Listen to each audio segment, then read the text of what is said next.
Bismillah, Assalamualaikum warahmatullahi wabarakatuh. Alhamdulillah, tidak pernah henti-hentinya lisan kita selalu bersyukur kepada Allah Subhanahu wa Ta'ala atas segala nikmat yang Allah berikan kepada kita. Terutama Allah masih memberikan kita umur pada hari ini yang tentunya kita wajib menyadari kalau umur ini sangat mahal dan sangat berharga. Kita harus menjadikan waktu dan umur yang masih Allah berikan ini sebagai hari dan waktu emas kita. Lebih mahal dari semua jenis makanan, pakaian, perkataan, transaksi jual beli, jabatan dan segala macam hal. Karena memang waktu ini selama Allah masih memberikan kepada kita, apalagi nanti kita tahu akan berakhir di saat ajal kita datang, maka kita masih punya peluang untuk menambah amal-amal saleh yang merupakan tujuan kita diciptakan dan akhirnya memberatkan timbangan amal kita hari kiamat dan tentunya meninggikan derajat kita di surga. Kalau masa lalu sudah kita kerjakan amal saleh, sekarang kita tinggal tambah. Kalau masa lalu masih kurang dari amal saleh tersebut, kita sempurnakan pada hari ini. Kalau masa lalu ada amal-amal saleh yang belum kita kerjakan, maka pada hari ini kesempatan kita kerjakan supaya tercatat di buku amal. Dan kalau di masa lalu masih ada dosa-dosa dan pelanggaran, pada hari ini juga kesempatan emas kita segera taubat kepada Allah Subhanahu wa Ta'ala, sehingga tidak ada hukuman dari Allah yang datang karena pelanggaran tersebut. Oleh karena itu, saudaraku seiman, peringatan buat diri kami dan juga jemaah sekalian, baik yang hadir offline ataupun online, maksimalkan ibadah-ibadah yang Allah Subhanahu wa Ta'ala sedang atau perintahkan kepada kita. Tinggalkan semua pelanggaran-pelanggaran. Sabarlah terhadap kehidupan dunia ini dengan segala macam ujian. Allah Subhanahu wa Ta'ala Maha melihat dan Maha mengetahui, dan semua akan diberikan pahala sesuai dengan kadar pengorbanan seseorang. Dan insya Allah kita berkumpul pada siang ini tujuannya salah satunya adalah untuk memenuhi dan menambah amal saleh kita dan memaksimalkan waktu yang memang ada batasnya sebelum wafat dengan amal-amal saleh. Selanjutnya kita panjatkan salam hormat kita, salawat dan taslim kepada manusia yang telah Allah perintahkan untuk kita jadikan sebagai suri tauladan, menciplak hidup beliau, mensyukuri nikmat, bersabar atas ujian, kemudian sibuk dengan amal-amal saleh, menolak semua bisikan syaitan dalam maksiat, adalah contoh yang terbaik dari manusia terbaik yang Allah Subhanahu wa Ta'ala menjamin orang kalau mengikutinya maka pasti akan sama atau bersama dengannya. Dan mengucapkan salam hormat dijadikan ibadah pada manusia terbaik ini. Oleh karena itu sangat wajar setelah memuji Allah, alhamdulillah atas umur yang masih Allah berikan hari ini, semoga kita maksimalkan beribadah. Kita juga mengucapkan salawat dan taslim kepada Nabi besar Muhammad sallallahu alaihi wa ala alihi wa sahbihi wasallam. Melanjutkan pada kita Bapak Ibu sekalian, yang sudah sering kita lanjutkan tentunya bahasannya, dan kita sudah menyelesaikan kurang lebih 19 poin dari kunci sukses di alam kubur yang ditulis oleh Dr. Ahmad Mustafa Mutawalli hafidahullah. Dan tidak henti-hentinya kita ingatkan bahwasanya alam kubur setiap orang di antara kita pasti tidak ada keraguan akan melaluinya, baik dia dalam kondisi sehat, sakit, kaya, miskin, sudah beramal saleh atau ahli maksiat, semuanya akan masuk ke alam kubur. Dan sebagai seorang muslim kita harus memahami kubur ini atau alam barzakh adalah awal kehidupan akhirat. Siapa yang lolos darinya maka dia akan lolos sesudahnya. Itu yang dikatakan oleh sahabat yang mulia Utsman bin Affan radhiyallahu anhu di saat melihat kuburan dan seringkali lewat ayat tentang kuburan, beliau menangis dan beliau mengatakan ini adalah awal alam akhirat. Siapa yang selamat darinya maka yang sesudahnya akan jauh lebih mudah. Inilah penentuan jalan kita Bapak Ibu sekalian. Nanti di mahsyar kita akan selamat, amal soleh kita akan lebih berat atau daripada dosa kita, dan akhirnya kita akan ke surga atau ke neraka. Orang yang lolos dari kuburan berarti lolos sesudahnya, dan tidak mungkin kita lolos di kuburan sementara kita tidak punya persiapan. Oleh karena itu penulis di sini menulis judul yang menarik, kunci sukses di alam kubur. Artinya memang itu akan membawa kita sukses sesudahnya. Kita sudah bahas teman-teman sekalian 2 poin pada pertemuan yang lalu tentang masalah ribat di jalan Allah, dan kedua sudah kita bahas tentang mati syahid di jalan Allah. Semua ini berhubungan dengan masalah mati-mati yang baik. Dan pada hari ini juga kita akan bahas poin ke-20, masalah mati di hari Jumat atau malam Jumat itu sendiri. Tentu bahasan ini akan kita rincikan seperti biasa, panjang lebar. Namun sebelumnya kita akan coba baca dulu dalil yang diangkat oleh penulis hafizahullah, sebuah hadis Nabi SAW, bagian-bagian buku di halaman 41 di poin 20, mati di hari Jumat atau malamnya. Dari Abdullah bin Amr radhiyallahu anhuma, Abdullah sahabat, Amr bin As juga sahabat, kita mengatakan radhiyallahu anhuma, dia berkata, Rasulullah sallallahu alaihi wasallam bersabda, "Ma min muslimin yamutu yaumal jum'ati aw lailatal jum'ati illa waqahu Allah fitnatal qabr." Tidak ada seorang muslim pun, di garis bawahi kata-kata muslimnya, ya. Berarti ini syarat mutlaknya, yang wafat pada hari Jumat atau pada malamnya, malam Jumat, melainkan Allah akan menjaganya dari fitnah kubur.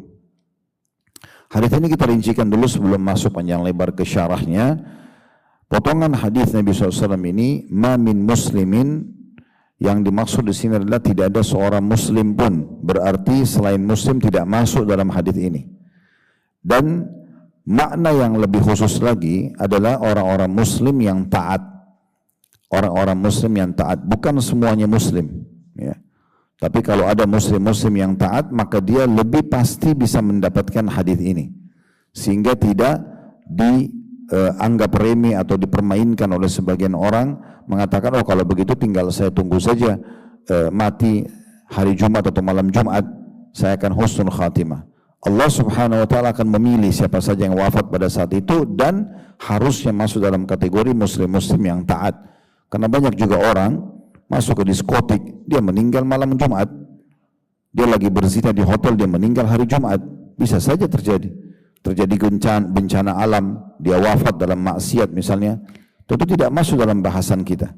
Yang masuk bahasan kita adalah muslim-muslim yang memang taat. Allah subhanahu wa ta'ala lebih tahu memilih hamba-hambanya dalam masalah ini. Potongan yang kedua, yamutu artinya meninggal, yang berarti semua orang pasti akan meninggal. Dan ini harus kita betul-betul jadikan sebagai pegangan kita, sebagai setir pengontrol hidup kita. Setiap kita mau melakukan satu perbuatan, Bapak Ibu ingat akan mati. Dan orang yang mati berarti dia akan bertanggungjawabkan perbuatannya, baik atau buruk, ya. Itu yang pertama. Yang kedua, mati ini sebenarnya penyelamat bagi seseorang dari semua masalah hidupnya. Karena dengan meninggal selesai urusannya.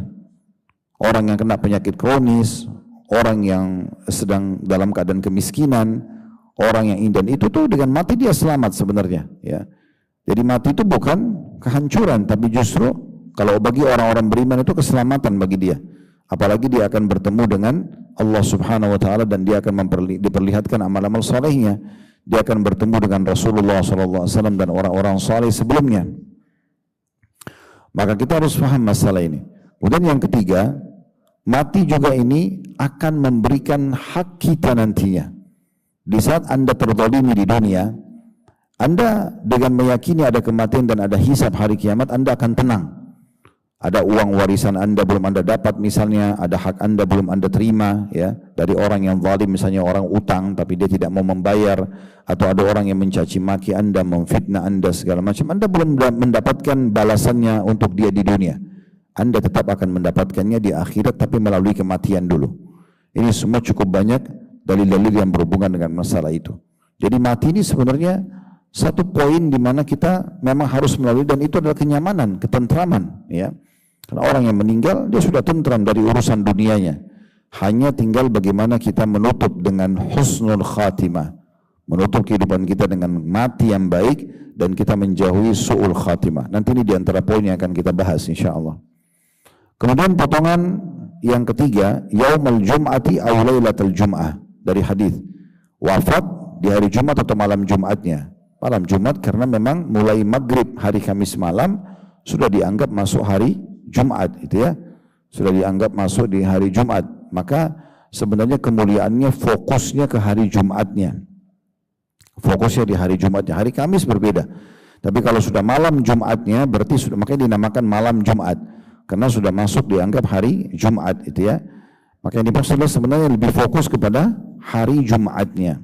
Nah, kemudian yang terakhir, yang keempat dari hadis ini yang bisa diambil adalah adanya fitnah kubur. Yang dimaksud fitnah kubur adalah pertanyaan mungkar nakir yang menentukan kita selamat atau tidak. Ya. Karena tidak semua orang bisa menjawab pertanyaan mungkar nakir kecuali yang Allah SWT pilih, gitu ya.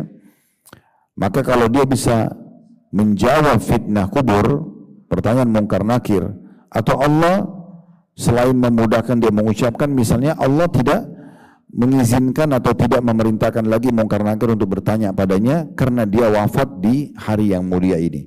Tentu ada korelasi tadi dengan poin pertama, sebagai muslim yang taat. Sebagai muslim yang taat itu ya. Dan ini hadiah bagi orang-orang muslim yang taat. Ini gambaran global dulu dari hadis yang diangkat oleh penulis ya. Sekarang kita akan masuk ke syarah dan penjelasan supaya lebih difahami Bapak Ibu sekalian.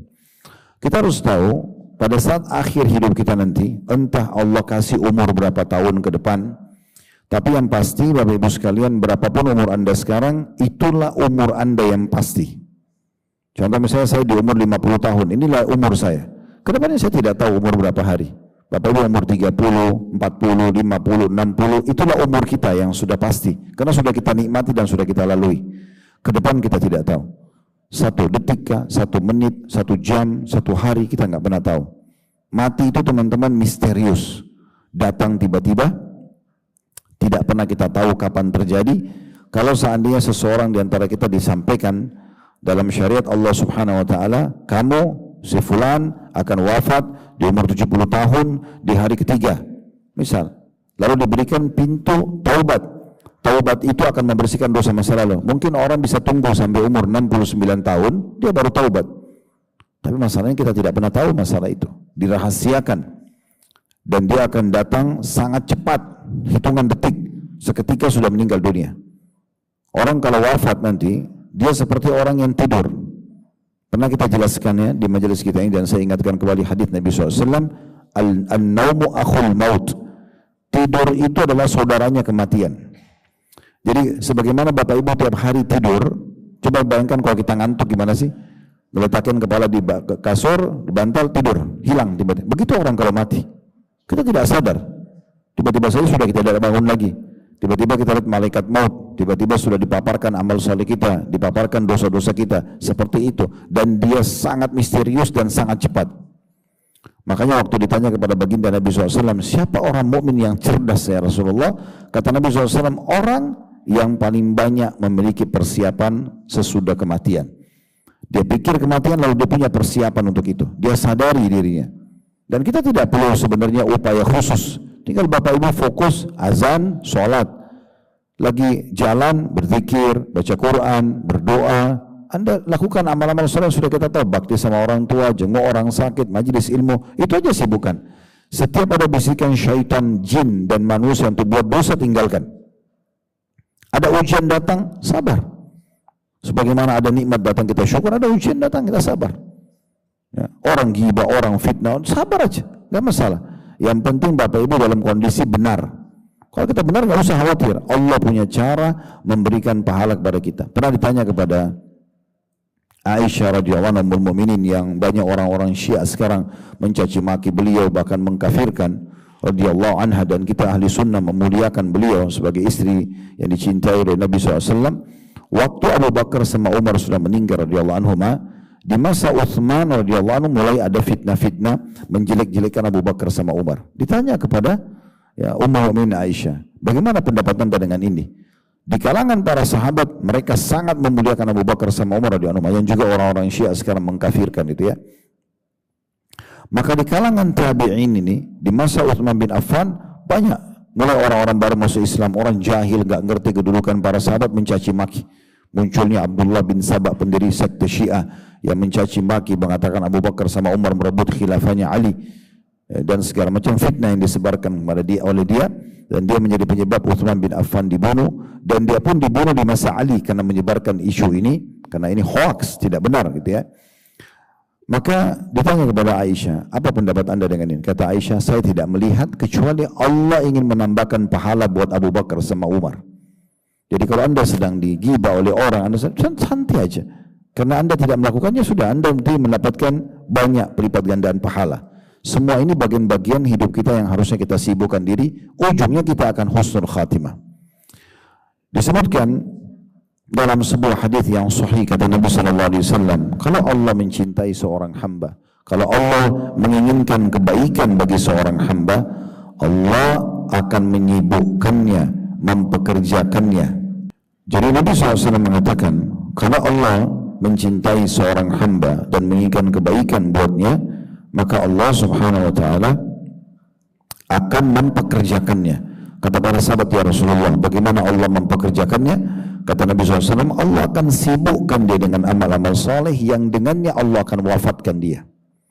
Setiap orang di antara kita, kalau terfikir di pikirannya, terlintas di hatinya, anggota tubuhnya masih mau beramal saleh, seperti Bapak Ibu Masya Allah tadi meluangkan waktu untuk datang ke masjid ini, untuk sholat duhur, untuk itu dalam majelis ilmu. Mungkin setelah ini anda sibuk lagi, ada yang jenguk orang sakit, ada yang mungkin ibu-ibu kembali berbakti pada suaminya, ngurus anaknya, bapak-bapak mungkin kembali mencari nafkah dan segala macam hal lah kita lakukan. Berarti itu kebaikan.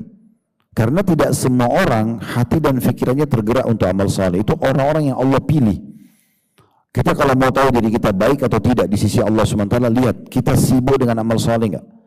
Kalau kita masih mau dari amal soleh ke amal soleh, berarti kita baik. Allah menginginkan kebaikan buat kita. Allah cinta dengan kita. Tapi kapan kita malas beramal soleh, apalagi membuka pintu-pintu dosa, berarti Allah tidak menyukai kita. Sederhananya seperti itu. Karena amal-amal soleh ini suci. Allah itu suci. Tidak akan mengerjakannya kecuali orang-orang yang suci, yang ingin menyelamatkan dirinya. Karena waktu kita terbatas. Ingat, semua teman-teman di sekitar kita yang coba mengajak kita maksiat, teman-teman, itu hanya akan mengantar kita maksimal ke kuburan. Itu pun belum tentu dia mengantar. Lalu kemudian mereka pulang dengan aktivitasnya masing-masing. Oleh karena itu hati-hati sekali.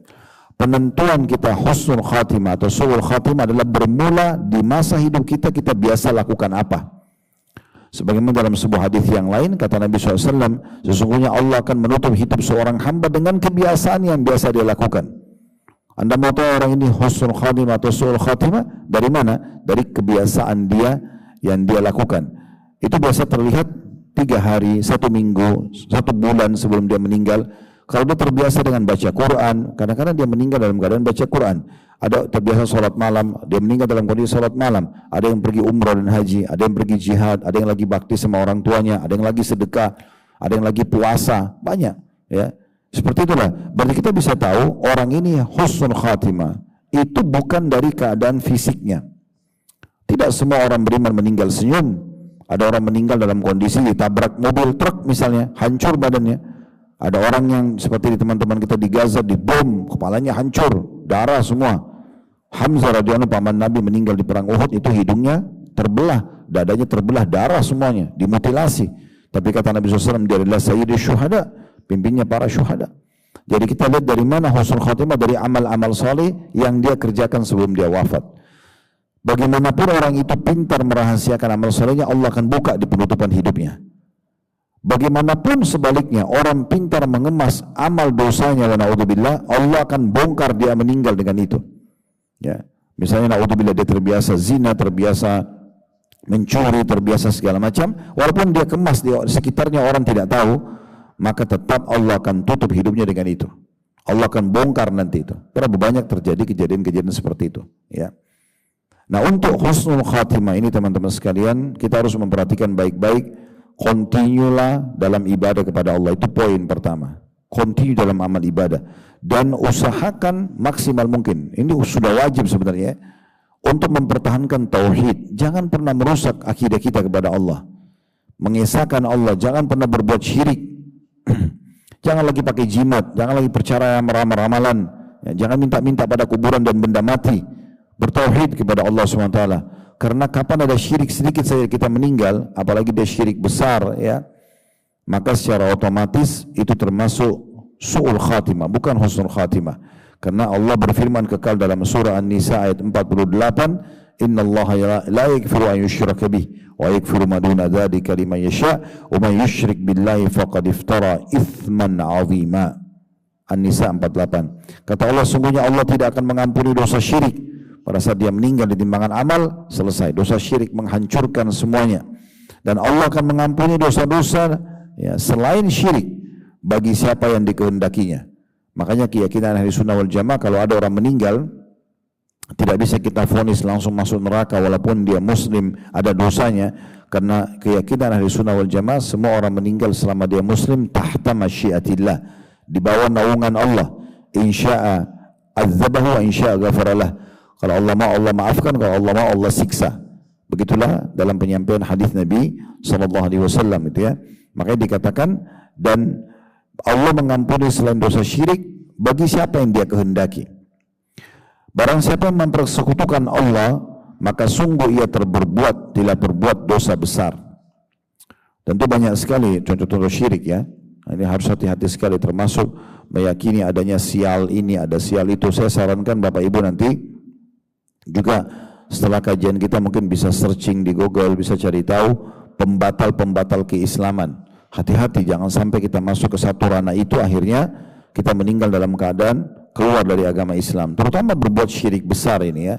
Karena syirik besar ini masih banyak terjadi di negara kita dan dianggap biasa ya. Minta-minta pada kuburan, pakai jimat, percaya dukun, percaya ramalan, ini bahaya sekali ya. Kemudian yang kedua, berhubungan dengan masalah bagaimana husnul khatimah ya.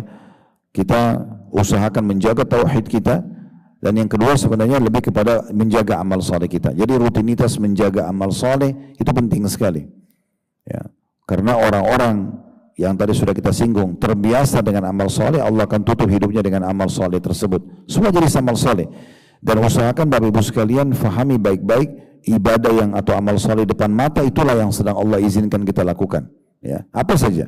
Makanya Nabi SAW mengatakan la tahkiranna minal ma'rufi syai'a, ya, jangan kalian pelit-pelit dengan amal saleh. Wa in talqa akhak ya biwajhin talq, walaupun engkau bertemu dengan saudaramu muslim hanya dengan wajah tersenyum. Artinya kalau senyum aja bisa, ya sudah senyum aja. Sedekah dengan 1.000 rupiah, sedekah aja. Bersedekah dengan sepotong makanan kita dibagi dua sama teman, tidak ada masalah. Kerjakan semua amal saleh apa yang di depan mata yang termudah. Udah selesai, jangan ditunda-tunda. Dan selalu jadikan amal saleh yang sedang kita kerjakan adalah anggap amal terakhir.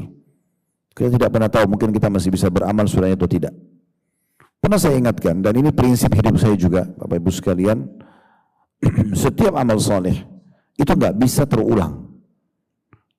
Amal saleh ini sekali luput dari Anda tidak bisa Anda ulang. Sebagai contoh misalnya tadi kita sholat duhur berjamaah. Saya mohon maaf kalau ada Bapak Ibu kebetulan masuk dalam contoh ini karena saya tidak maksud Anda, saya juga tidak kenal Anda gitu ya. Tapi kalau misalnya tadi kita sholat berjamaah, beda pahalanya orang yang sudah ada di tempat sholat ini dari azan misalnya, dia jawab muadzin, dia sholat qabliyah, dia berdoa antara azan dan iqamah, dia dapat takbiratul ihram pertama imam. Semua ini kan ada keutamaannya. Beda dengan orang yang datang masbuk 1 rakaat misalnya, dia luput jawab azan enggak ya. Padahal kata Nabi SAW, kalau kalian dengarkan muadzin jawablah seperti yang diucapkan, lalu bacalah salawat padaku dan mintalah al-wasilah untukku, kan itu. Ini luput nih. Doa antara azan iqamah, kata Nabi SAW, doa antara azan iqamah sangat jarang ditolak. Misalnya walaupun cuma dia mengatakan, ya Allah ampuni aku, ya Allah berkahi hidupku, ya Allah masukkan aku dalam surga. Satu doa saja sudah sangat mahal dibandingkan dengan orang yang tidak sempat melakukannya. Sholat qobliyah ya, misal juga sama kata Nabi SAW, siapa yang menjaga 4 rakaat sebelum duhur dan 4 rakaat sudah duhur, Allah akan haramkan baginya api neraka. Kita sekarang sholat duhur misalnya. Begitu juga takbiratul ihram pertama imam. Kata Nabi SAW, siapa yang tidak luput takbiratul ihram pertama imam 40 hari, ya, 5 waktu sholat imam Allah Akbar dan juga Allah Akbar, maka dia akan dijamin selamat dari neraka dan juga kemunafikan. Orang yang masuk 1 rakaat telat. Sekarang pertanyaannya, kalau sudah dengar tadi apa yang saya sampaikan, misalnya di sini Bapak Ibu yang hadir tadi telat 1 rakaat, apakah Anda masih bisa meminta imam untuk mengulangi waktu? Sudah nggak bisa. Permasalahannya di situ tuh amal soleh.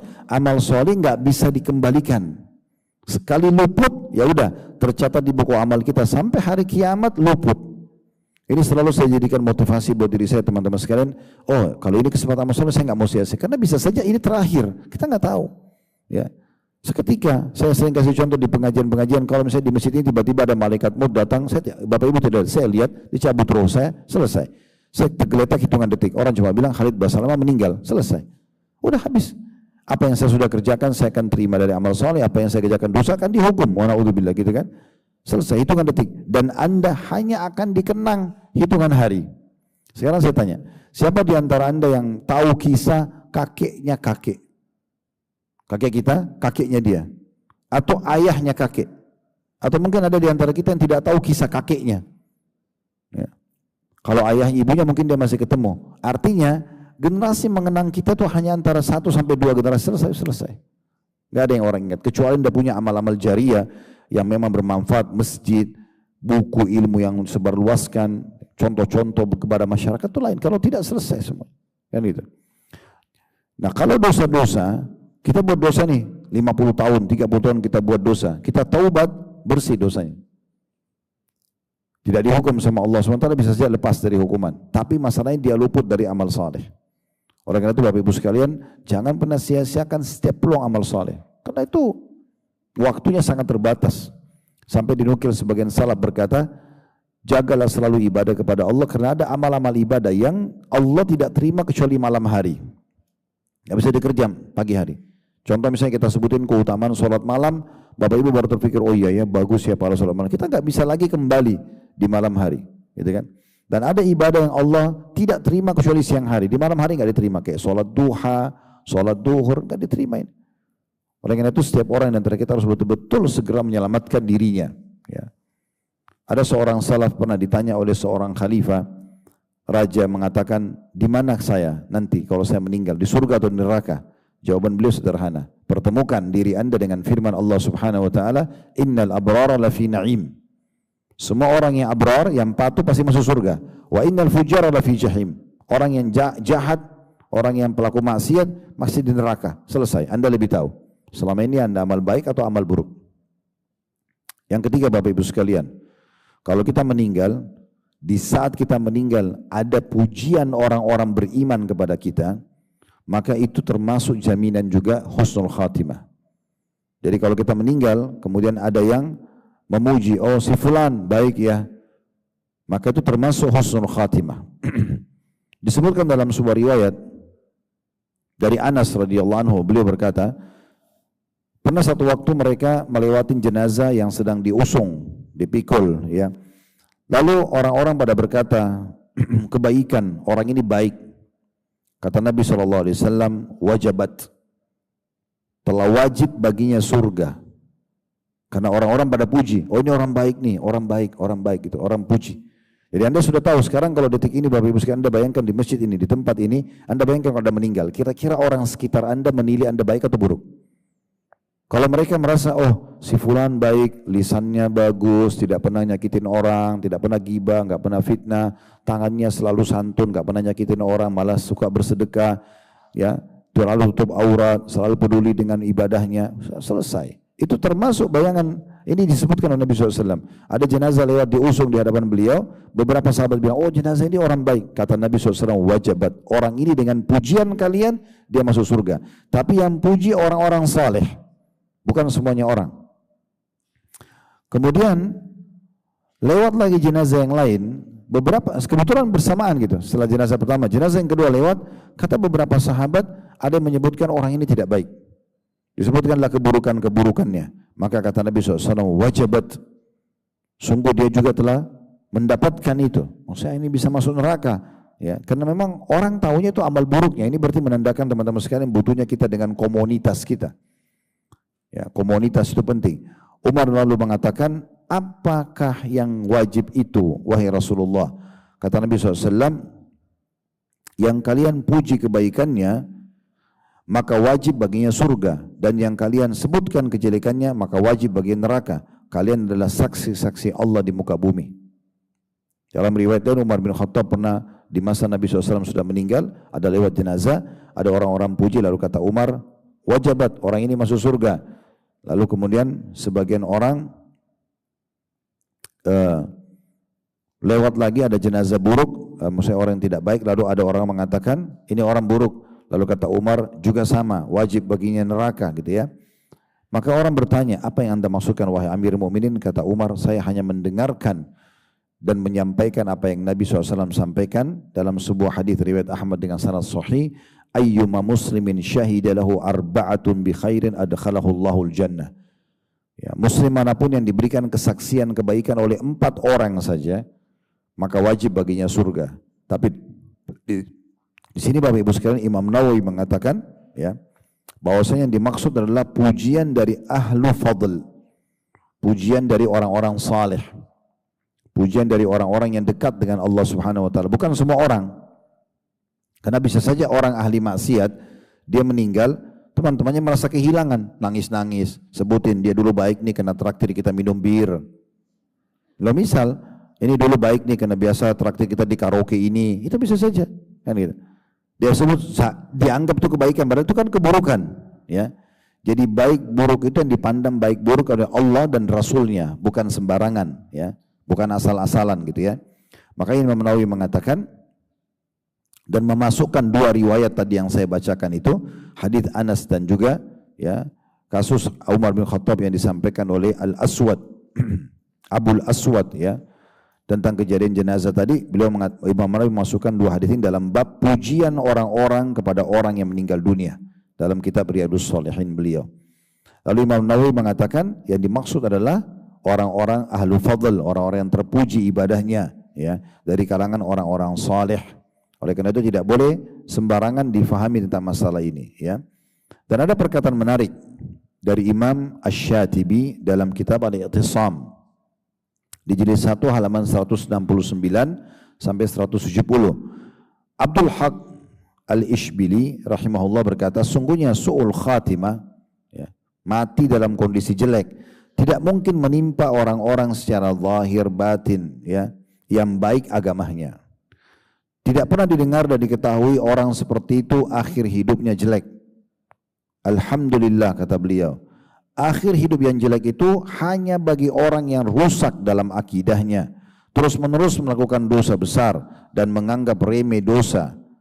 Begitu pula su'ul khatimah bisa terjadi pada orang yang asalnya berada di atas sunnah Nabi SAW, lantas keadaannya melenceng jauh dari jalan tersebut. Sudah pernah faham kebenaran lalu melenceng keluar, lalu bermaksiat kepada Allah SWT. Apakah dia murtad atau misalnya dia meninggalkan ketaatan kepada Allah lalu melebur dengan kemaksiatan, ya, oleh karena itu orang butuh istiqamah sampai wafat, ya. Tidak boleh kita berhenti dalam ketaatan sampai roh kita dicabut oleh Allah SWT. Kata beliau, inilah amalan yang menyebabkan akhir hidup seseorang itu jelek. Kita berlindung kepada Allah dari demikian. Ada seorang ulama tabi'in bernama Mujahid, ya.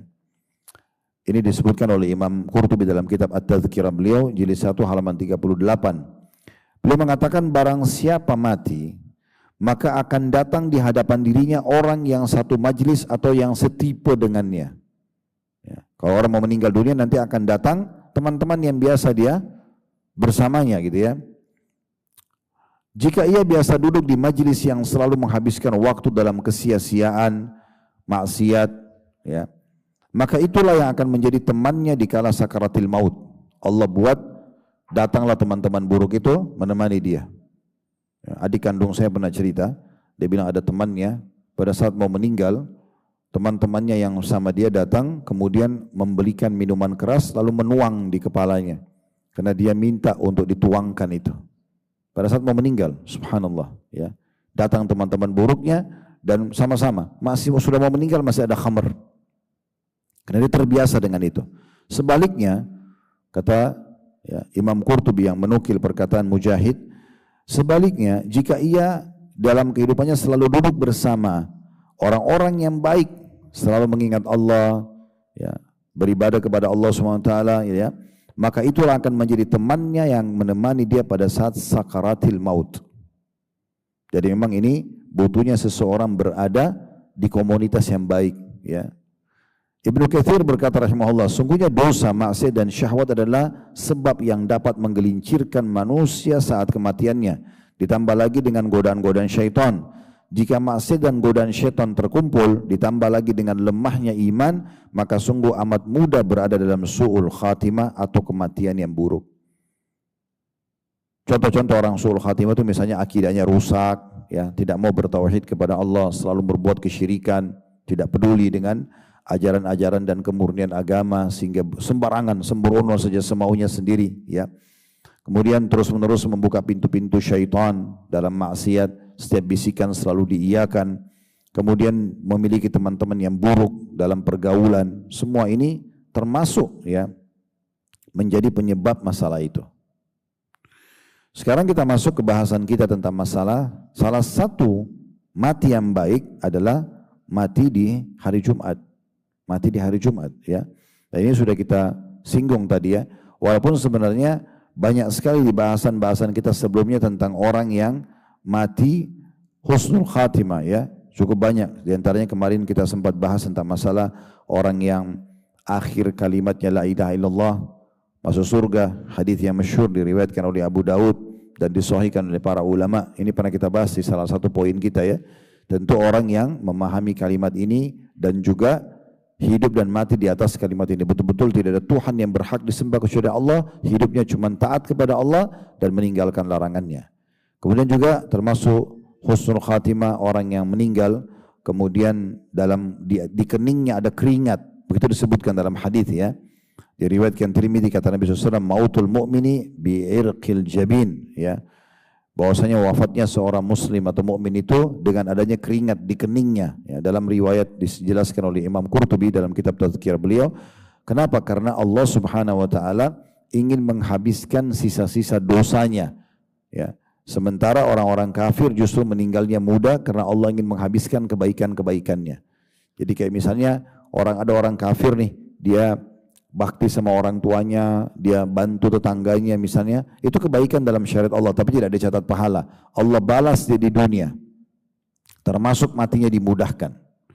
Begitu juga orang yang, ya, meninggal syahid, kita sudah jelaskan pada bab sebelumnya, ya, bagaimana orang yang meninggal mati syahid, dan banyak sekali orang yang mati syahid, diantaranya orang yang kena wabah, taun, orang yang mati karena kena penyakit perut, semua penyakit perut apapun itu, orang yang mati tenggelam, orang yang mati tertimpa reruntuhan, ya, dan orang yang mati di medan perang. Itu hadis Bukhari Muslim.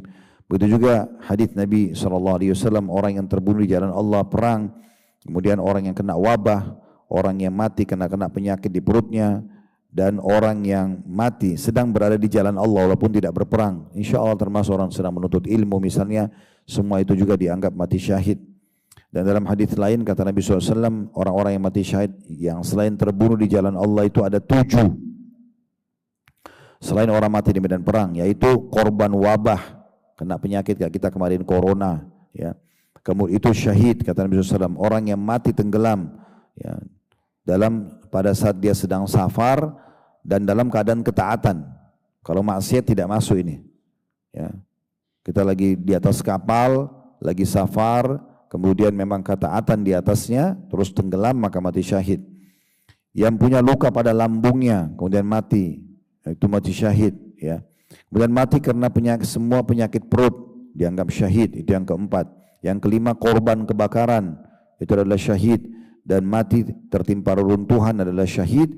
Dan seorang wanita yang meninggal pada saat dia melahirkan, ataupun dalam kondisi nifas, atau bayi masih di perutnya, dua-dua masuk dalamnya, itu juga dianggap syahid, ya. Dan cukup banyak tentunya jenis-jenis orang yang mati baik, dan penting intinya sebenarnya kita berusaha untuk menjadi mati yang baik. Nah, bahasan kita Bapak Ibu sekalian berhubungan dengan mati di malam Jumat dan hari Jumat ini.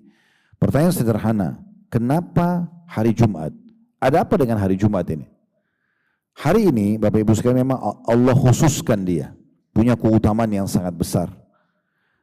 Di antaranya, ya, banyak sekali hadis, dan tentu sebelum kita bacakan hadisnya, Allah punya hak, ya, memilih apapun yang Allah inginkan.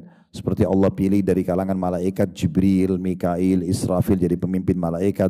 Allah pilih dari sekian miliar manusia, itu hanya dipilih sekitar 124.000 nabi, di antaranya 313 rasul. Di antara tempat Allah memilih misalnya Mekah, Madinah, dan wilayah Masjid Aqsa Palestina adalah tempat lebih mulia dibandingkan tempat lain, sehingga sholat di sana dilipat gandakan misalnya. Kemudian bulan Allah pilih bulan Ramadan misalnya lebih baik daripada bulan-bulan lain, bulan Zulhijjah juga misalnya dari bulan-bulan yang lain. Nah, begitu juga dengan hari.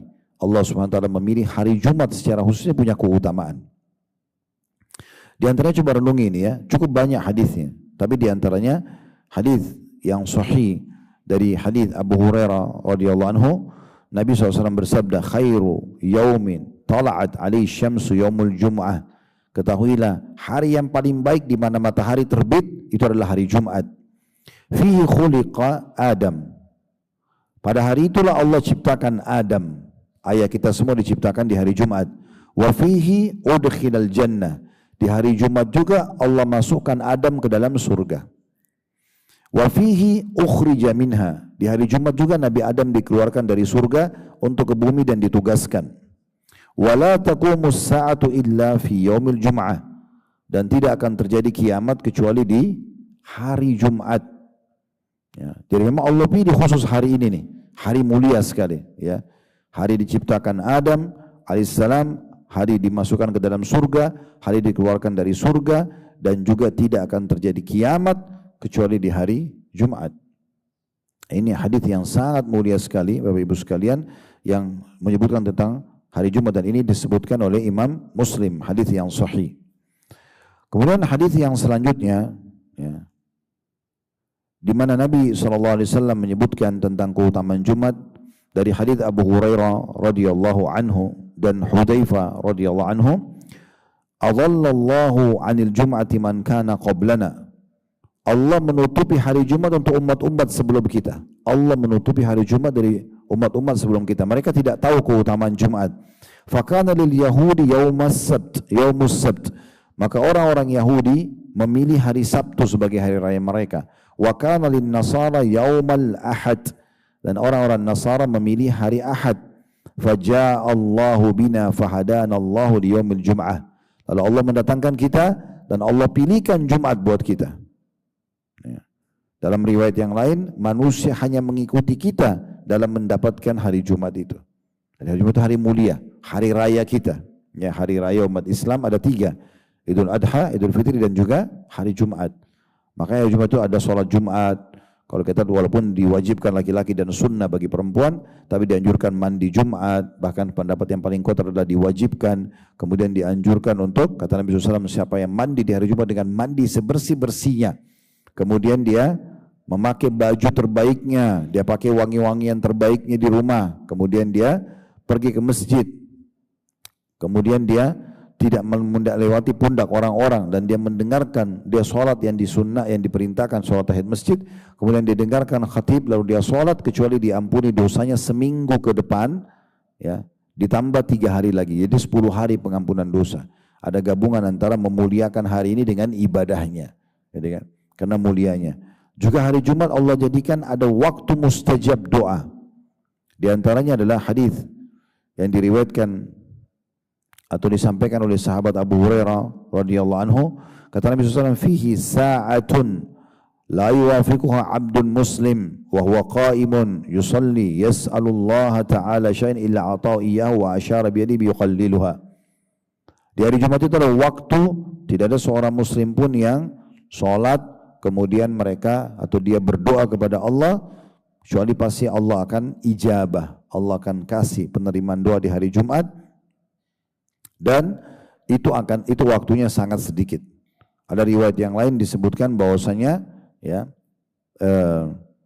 dia mulai khatib duduk di atas mimbar atau naik di atas mimbar sampai ya selesai pelaksanaan Jumat, sebagaimana dalam hadis Abi Darda radhiyallahu anhu dan Abi Musa al-Asy'ari radhiyallahu anhu, mereka berdua mengatakan bahwasanya Abdullah bin Umar radhiyallahu anhu ya berkata, coba perdengarkan kepadaku, ya kata Abu Musa al-Asy'ari, ya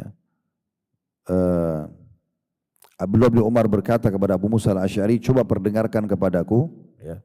Abu Musa al-Asy'ari berkata kepada Abdullah bin Umar, coba perdengarkan kepadaku hadis apa yang telah ayahmu dengarkan langsung dari Nabi SAW berhubungan dengan masalah waktu mustajab di hari Jumat. Qala, ya, dia mengatakan sami'tu, qala abi ayahku berkata, sami'tu Rasulullah SAW yaqul hiya ma baina an yajlisal imamu ila an tuqdas salah. Maka kata Abdullah bin Umar, Rasulullah SAW bersabda, waktu mustajab itu adalah pada saat khatib duduk ya di khutbah kedua sampai diiqamahkan sholat. Makanya semua khatib berdoa di waktu itu. Ibu-ibu pun lagi di rumah bisa sambil merenungi masa lalu, jangan sibuk dengan yang lain ya. Apalagi kalau dekat rumah ada masjid bisa didengarin khutbahnya, tidak apa-apa sambil didengarin itu ya. Kalau di Indonesia tentu belum menjadi sebuah hal yang dikenal ya. Kalau wanita boleh hadir Jumat, tapi kalau Bapak Ibu yang pernah umroh atau haji, pasti lihat Masjid Haram Mekah dan Masjid Nabawi itu tetap dibuka tempat untuk perempuan, karena sebenarnya boleh saja sholat ya. Boleh saja sholat Jumat, tapi hukumnya sunnah, bukan seperti laki-laki gitu ya. Yang kalau laki-laki memang hukumnya dia lebih cenderung kepada wajib. Kemudian pendapat kedua ada yang mengatakan dia selepas asar sampai terbenam matahari. Maka dua-dua ini waktu jangan disia-siakan. Beranjak daripada hadis Jabir bin Abdullah radhiyallahu anhu, Nabi SAW bersabda, "Yaumul Jum'ati 12 sa'ah la yujadu fiha 'abdun muslimun yas'alullah syai'an illa ata'u iyyahu faltamisuha akhir sa'atin ba'dal 'asr." Hari Jumat ada 12 jam. Jadi bisa maksudnya dari mulai subuh sampai terbenam matahari, ya. Tidak ada seorang muslim pun yang memohon sesuatu kepada Allah dalam waktu tersebut melainkan akan dikabulkan oleh Allah. Maka kejarlah baik-baik, jangan sia-siakan, terutama selepas asar sampai terbenam matahari. Ya, itu waktu mustajab. Makanya sebagian salaf mengatakan bahwasanya itu dinukil kepada mereka kalau sudah tiba waktu asar, habis sholat asar hari Jumat, mereka sudah tidak bicara sama siapapun, langsung mengangkat tangan ke langit dan berdoa kepada Allah Subhanahu wa ta'ala, karena ini adalah waktu mustajab. Ya, ini luar biasa, berarti menandakan memang hari ini punya keutamaan tersendiri ya. Ini keutamaan tersendiri. Sebagaimana tadi sudah kami sampaikan juga, Jumat ya, itu kalau orang sholat dan segala macam dengan baju bersih, dengan hadir dengan khutbah itu diampuni dosanya 10 hari. Dan dalam hadis yang lain kata Nabi SAW dari hadis ya, yang masyhur sekali, hadis yang sahih, as-salawatul khams, riwayat Bukhari Muslim ya, salat 5 waktu. Al-wal jum'atu ila al-jum'ah, Jumat ke Jumat sesudahnya, wa Ramadan ila Ramadan, Ramadan ke Ramadan sesudahnya, mukaffiratun ma bainahunna idza syuribatil kaba'ir, akan menjadi pembersihan dosa di antara keduanya ya, selama seseorang menjauhi dosa besar ya. Jadi ini keutamaan yang sangat luar biasa gitu. Dan saking besarnya keutamaan, kalaupun ada bapak ibu misalnya suaminya, tolong dimotivasi anak laki-lakinya, saudaranya hadir Jumat supaya memperhatikan hadits-hadits ini ya. Kayak mandi bersih, kemudian pakai baju terbaik, pakai wangi-wangiannya, dan usahakan datang lebih cepat. Bagi orang yang sudah berumah tangga, itu termasuk dianjurkan di hari Jumat itu, kata sebagian ulama adalah berhubungan biologis kalau dia suami istri. Lalu nanti sang suami itu menggabungkan niat dalam mandinya, dalam hatinya, niat Jumat, mandi Jumat dan niat mandi junub. Karena Nabi SAW mengatakan, man iktasala yawmal jumati ghuslal janabah. Siapa yang mandi di hari Jumat, mandi junub. Maksudnya mandi itu Jumat tapi sama niat untuk mandi junub. Thumma raha faka'annama qarraba badana. Kemudian dia pergi di awal waktu, ya. Di sini pendapat yang kuat adalah mengatakan tidak ditentukan kapan waktunya. Ada yang mengatakan mulai habis subuh sampai Jumat, tapi ada juga mengatakan adalah beberapa saat sebelum khatib di atas mimbar. Tapi dia lakukan ini, dia mandi bersih, apalagi dia menggabungkan dengan mandi junubnya. Atau dia kalau tidak punya pasangan, dia niatkan mandi junub dengan tata cara mandi junub yang membasuh telapak tangan, membasuh kemaluan, wudu seperti wudu sholat, mengambil air lalu menyentuh bagian kanan sisi kulit kepalanya, kemudian siram sisi kanan dulu lalu menyiram seluruh tubuhnya. Dia pakai sampo, sabun kalau masa kita yang terbaik gitu ya. Maka semua itu insya Allah masuk mudah-mudahan di dalamnya. Maka dia kalau pergi Jumat, pahalanya di awal waktu seperti orang bersedekah dengan seekor unta. Wa man ra'a fi sa'ati tsaniyah fa ka'annama qarraba baqarah. Siapa yang datang di waktu kedua, pahalanya sama dengan bersedekah dengan seekor sapi. Wa man ra'a fi sa'ati tsalitsa, dan siapa yang datang di waktu yang ketiga, fa ka'annama qarraba qabshan aqran. Dan siapa yang datang di waktu ketiga seperti bersedekah dengan seekor domba jantan bertanduk. Wa man ra'a fi sa'ati ar-rabi'ah fa ka'annama qarraba dajaja. Siapa yang datang di waktu yang keempat seperti orang sedekah dengan seekor ayam. Wa man ra'a fi sa'atil khamisa, siapa yang datang di waktu yang kelima, fa ka'annama qarraba baydah, seperti bersedekah dengan sebutir telur. Fa idza kharajal imamu hadaratil malaika yastami'una dzikr. Kalau khatib atau imam sudah keluar, ya sudah naik di atas mimbar, maka secara otomatis sudah tidak ya dicatat lagi, sudah tinggal ya malaikat tutup buku dan mendengarkan khutbah yang disampaikan, Jadi masih banyak keutamaan yang lain ya. Di antaranya adalah ada hadis yang disebutkan oleh Al-Mundhir rahimahullah, hadis cukup panjang tapi saya langsung terjemahkan saja. Hari Jumat akan datangkan hari kiamat seperti cermin yang sangat terang dan bercahaya. Dan semua orang terkagum-kagum melihatnya. Orang-orang yang memuliakannya hari Jumat itu akan datang bersama-sama dengan Jumat seperti menggiringnya seorang pengantin. Ya, jadi memang itu hari Jumat hari yang sangat mulia. Ya, begitu juga kata Nabi SAW, banyak hadis ya. Hari Jumat adalah hari yang terbaik buat kalian, maka perbanyaklah salawat kepadaku. Kita dianjurkan membaca salawat pada saat itu. Belum lagi anjuran untuk membaca surah Al-Kahfi. Banyak sekali amal-amal yang dikerjakan di hari Jumat itu. Dan ini semuanya kalau seseorang berusaha menggabungkan amal-amal soleh dan termotivasi mengerjakannya, bukan mustahil. Kalau dia meninggal hari itu dia husnul khatimah. Ya, karena dia melakukan amal-amal soleh. Sudah kita singgung tadi di awal ya. Tidak berlaku bagi orang yang justru malas-malesan. Apalagi kalau dalam berbuat maksiat, maka tidak mendapatkan hal tersebut. Jadi ini penting untuk digarisbawahi. Nah, untuk mendapatkan mati tadi, ya, maka kita harus menggabungkan amal-amal soleh ini. Tidak boleh sama sekali luput. Ya, tidak boleh sama sekali luput sehingga kita betul-betul ditutup oleh Allah SWT dengan amal soleh tersebut. Bukan cuma hari Jumatnya, hari-hari sebelumnya. Tapi bagi siapa orang yang sudah terbiasa mengerjakan amal soleh sebelumnya, pasti dia akan termotivasi untuk mengerjakan amal soleh di hari Jumat. Ada satu tabi'in bernama Urwa bin Zubair rahimahullah, seorang ulama tabi'in. Ayahnya Zubair bin Awam, seorang sahabat yang dijamin masuk surga dari 10 sahabat yang masuk surga. Kata beliau, kalau engkau melihat satu amal soleh dari seseorang, maka pastikan amal soleh itu punya saudara-saudara. Biasanya amal soleh itu teman-teman, dia seperti memanggil amal-amal soleh yang lain. Kita kalau ibu dan bapak sekali hadir majelis begini, nanti akan banyak sekali amal soleh yang termotivasi kita kerjakan. Ya zikir, ya doa, ya majelis ilmu yang sesudahnya, ya kita jadi memperbaiki tobat dari dosa, banyak efeknya. Amal soleh itu punya saudara-saudara. Sekali kita kerjakan Allah kasih keberkahan dan kita jadi mau kerjakan banyak amal soleh.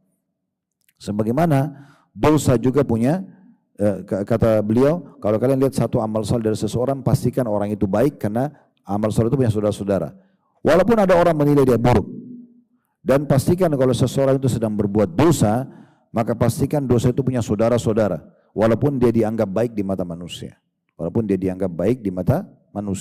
Oleh karena itu teman-teman sekalian, selamatkan diri kita sebelum terlambat. Tidak mungkin kita mendapatkan husnul khatimah tanpa punya persiapan sebelumnya. Sebagaimana tidak mungkin orang lulus ujian tanpa dia belajar. Ya, terjun bebas tidak mungkin. Nah, selamatkan diri kita masing-masing Bapak Ibu sekalian sebelum terlambat, karena tidak ada orang yang bisa ya menentukan di waktu itu langsung. Misalnya saya mau husnul khatimah aja sekarang, pada saat mau meninggal misalnya, tidak bisa seperti itu ya. Semua tempat ibadah dan ibadah yang Bapak Ibu kerjakan itu akan tercatat. Masjid ini akan jadi saksi hari kiamat, karpetnya, semuanya, dindingnya ini semua akan jadi saksi hari kiamat ya. Langkah-langkah kaki Bapak Ibu ke masjid ini, ya, majelis ilmu teman-temannya saling memberikan kesaksian. Bukan mustahil buku, pulpen yang Anda gunakan, handphone yang Anda gunakan, catat, ini semua jadi saksi ya. Sebagaimana juga orang buat dosa akan jadi saksi semua apapun ada di sekitarnya. Itu bodoh orang kalau masuk ke hotel berzina lalu dia pikir tidak ada yang lihat dia. Padahal oksigen yang dihirup makhluk Allah, air yang dipakai kembali makhluk Allah, ranjang yang dipakai makhluknya Allah. Gimana caranya? Perhatikan itu semua Allah simpulkan di dalam surah Yasin ayat 12 ya. Allah mengatakan ya, wa naktubu ma qaddamu wa atharahum. Kami pasti akan menulis apa yang telah mereka kerjakan dan bekas-bekas yang mereka tinggalkan. Amal baik atau amal dosa? Sama. Semua akan jadi saksi pada hari kiamat. Tapi kalau orang sempat bertobat, alhamdulillah ya, bersyukur kepada Allah SWT kalau sempat dia bertaubat. Ya, maka tadi di awal pembukaan saya bilang, hari ini hari emas kita. Kalau kita sudah amal soleh yang lalu, sekarang tinggal tambah. Kalau kita masih kurang, kita sempurnakan. Kalau belum pernah, kita kerjakan. Kalau kita punya dosa, segera taubat supaya kita selamat. Perbaiki mulai sekarang dan tidak usah berpikir Bapak Ibu sekalian, oh saya sudah terlambat kali ya. Tidak ada kata-kata terlambat. Sa'ad bin Mu'ad radhiyallahu anhu itu Bapak Ibu sekalian masuk Islam, dari mulai masuk Islam sampai beliau wafat itu cuma 6 tahun. Tapi waktu beliau wafat, kata Nabi SAW, Jibril telah datang memberitahukan kepadaku bahwasanya arsy-Nya Allah goncang dengan meninggalnya Sa'ad.